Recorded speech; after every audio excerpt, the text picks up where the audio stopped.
Hello friends, গোপালের হেসেলে আপনাদের সবাইকে স্বাগত। আজকে আমি এমন একটা রেসিপি আপনাদের সঙ্গে শেয়ার করব বলে এসেছি, যেটা ভীষণই হেলদি আর মাত্র 2 চামচ তেলেই এই রেসিপিটা আপনারা তৈরি করে নিতে পারবেন।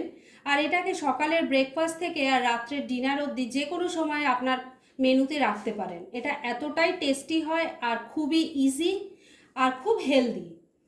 তাই আমার আজকের এই রেসিপিটা আপনারা খুব ভালোভাবে মন দিয়ে দেখুন আর তারপর নিজেরাও আপনারা বাড়িতে এইভাবে ট্রাই করতে পারেন। আর যারা এখনও আমার চ্যানেলটাকে সাবস্ক্রাইব করেননি তাদের কাছে রিকোয়েস্ট, প্লিজ আমার চ্যানেলটাকে সাবস্ক্রাইব করে নিন। তাহলে চলুন এবার দেখে নেওয়া যাক এই রান্নাটা করতে কি কি লাগছে। এই রান্নাটা আমি সিমুই দিয়ে করছি। সিমুই দিয়ে সাধারণত আমরা মিষ্টি পায়েসই তৈরি করে থাকি, কিন্তু এই সিমুই দিয়ে অন্যরকম একটা রান্নাও করা যায়, যেটা ভীষণই হেলদি হয়, খেতেও টেস্টি হয়। সেজন্য আমি এখানে 1 বাটি সিমুই রেখেছি।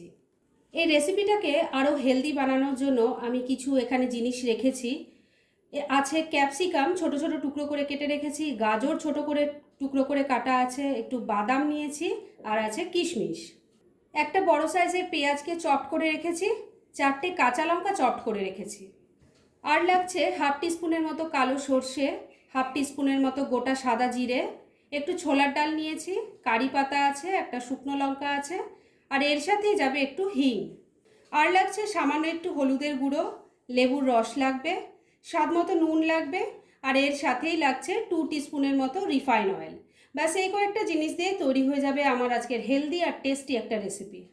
এই সিমুইয়ের উপমাটা তৈরি করার জন্য আমি কড়াইয়ে 1 টিস্পুন তেল রিফাইন অয়েল গরম করে নিয়েছি। প্রথমেই লো ফ্লেমে এই সিমুইগুলোকে ভেজে নেব। লো ফ্লেমে এই সিমুইগুলোকে ভেজে নিতে হবে। একটু হালকা কালার যখন চেঞ্জ হবে তখনই বুঝতে হবে যে এটা হয়ে গেছে। আর ফ্লেমটা কিন্তু একদম লোতে রাখতে হবে, নাহলে পুড়ে যদি যায় তাহলে কিন্তু খেতে একদমই ভালো লাগবে না। সিমুইটা আমার ভাজা হয়ে গেছে, হালকা করে ভেজে নিয়েছি, অনেকটা ট্রান্সপারেন্ট হয়ে গেছে। এবার গ্যাসটা আমি বন্ধ করে দিচ্ছি।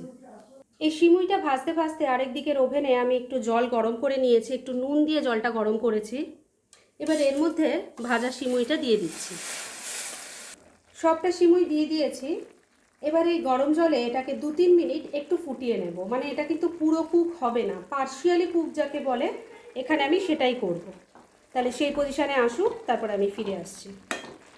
2-3 মিনিট সিমুইটাকে আমি সেদ্ধ করে নিয়েছি। এটা এখন পার্শিয়ালি কুক হয়ে গেছে। এবার এটাকে নামিয়ে আমি জলটা ছেঁকে তারপরে নেক্সট স্টেপ দেখাচ্ছি। সিমুইটাকে জল ঝরিয়ে আমি একটা বড় ছিদ্রওয়ালা থালার মধ্যে ছড়িয়ে রেখে দিয়েছি। আর এবার কড়াইয়ের মধ্যে আগে আমি 1 টিস্পুন তেল দিয়েছিলাম, আবার এখন 1 টিস্পুন তেল দিয়েছি। এই 2 টিস্পুন তেলেই এই রান্নাটা রেডি হয়ে যাবে। তেলটা গরম হয়ে গেছে। এবার প্রথমেই ফোড়নটা দিয়ে দিলাম, এর সাথে হিংটাও দিয়ে দিলাম, একটু নাড়াচাড়া করে নিচ্ছি। এবার কারি পাতাটা দিয়ে দিলাম, চপ করা পেঁয়াজটা দিয়ে দিচ্ছি, চপ করা কাঁচা লঙ্কাটাও দিয়ে দিলাম। কাঁচা লঙ্কা দিতে না চাইলে এখানে আপনারা গোলমরিচটা ক্রাশ করেও দিতে পারেন। ফ্রাই করে নিচ্ছি, তবে পেঁয়াজটা খুব লাল করে ফ্রাই করার দরকার নেই, একটু ট্রান্সপারেন্ট হয়ে গেলেই চলবে। পেঁয়াজটা ট্রান্সপারেন্ট হয়ে গেছে। এবার বাদামগুলো দিয়ে দিলাম, ফ্রাই করে নিচ্ছি। আমি এখানে এই বাদাম দিয়েছি, আপনারা যদি চান তাহলে কাজু বাদামটাও দিতে পারেন। মানে ঘরে যা যা অ্যাভেলেবেল থাকবে সেগুলো দিয়েই করতে পারেন। ভেজিটেবলসও নিজেদের পছন্দ মতোই দিতে পারেন। আমি আমার ঘরে যা অ্যাভেলেবেল ছিল এই মুহূর্তে আমি সেগুলো দিয়েই করছি। বাদামটাও একটু ফ্রাই হয়ে গেছে। এবার ভেজিটেবলসগুলো দিয়ে দিচ্ছি। এবার স্বাদ মতো নুনটা দিয়ে দিলাম, একটু হলুদের গুঁড়ো দিয়ে দিচ্ছি। হলুদের গুঁড়োটা অপশনাল, না চাইলে নাও দিতে পারেন, তবে হলুদের গুঁড়ো দিলে কালারটা ভালো আসে তাই আমি দিলাম। সব কিছু মিশিয়ে নিচ্ছি। এবার সবজিগুলো যাতে একটু নরম হয় সেজন্য আমি মিনিট 2-এর জন্য একটু ঢাকা দিচ্ছি। তবে আপনারা যদি চান যে সবজিগুলো ভালো মতো নরম করার জন্য, তাহলে সামান্য একটু জলের ছিটা দিয়ে 3-4 মিনিটের মতো একটু রান্না করে নেবেন। তবে এই উপমাতে এই সবজিগুলো একটু ক্রাঞ্চি থাকলেই খেতে ভালো লাগে, তাই আমি মিনিট 2-এর জন্য ঢাকা দিলাম। মিনিট 2 রান্নাটা করে নিয়েছি, ঢাকা তুলছি, একটু নাড়াচাড়া করে নিচ্ছি। এবার কিশমিশগুলো দিয়ে দিলাম, মিশিয়ে নিচ্ছি। এবার সিমুইগুলো অ্যাড করে দিচ্ছি। সিমুইগুলো সেদ্ধ করার সময় যদি কোনোভাবে একটু বেশি সেদ্ধ হয়ে গিয়ে থাকে তাহলে সেগুলো কিন্তু খেতে আর ভালো লাগে না। কিন্তু যদি বেশি সেদ্ধ হয়ে গিয়ে থাকে তাহলে ঠান্ডা কলের জলে ভালো করে দুবার ধুয়ে নেবেন, আর তারপরে থালায় স্প্রেড করে রেখে দিলেই সেটা অনেকটাই ঠিক হয়ে যায়। সবটা সিমুই দেওয়া হয়ে গেছে। এবার এটাকে ভালো করে সব কিছুর সঙ্গে মিশিয়ে নেব, আর ফ্লেমটা কিন্তু এই সময় লো আর মিডিয়ামের মাঝামাঝি রেখে করবেন। দেখুন সিমুইগুলো কেমন ঝরঝরে রয়েছে, একটার গায়ে একটা লেগেও নেই, আবার খুব বেশি গলেও যায়নি।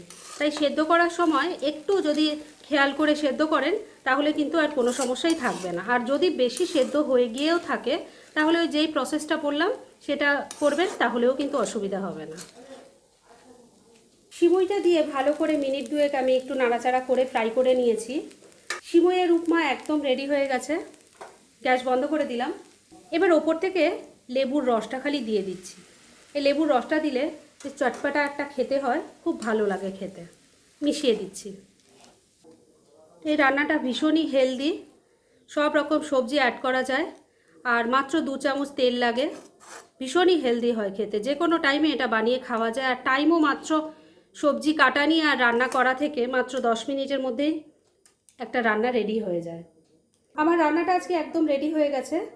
গ্যাস তো আগেই বন্ধ করে দিয়েছি। এবার সার্ভ করে আপনাদের দেখাচ্ছি। ফ্রেন্ডস, আমার আজকের রেসিপি সিমুইয়ের উপমা রেডি হয়ে গেছে এবং আমি সার্ভ করে দিয়েছি। এটা ভীষণই ইজি এবং হেলদি একটা রেসিপি, আপনারাও এইভাবে ট্রাই করে দেখুন। আর আমার আজকের এই রেসিপি যদি আপনাদের ভালো লাগে আর ইউজফুল বলে মনে হয় তাহলে যারা এখনও আমার চ্যানেলটাকে সাবস্ক্রাইব করেননি তারা প্লিজ সাবস্ক্রাইব করুন। তাহলে আজকের মতো এখানেই শেষ করছি।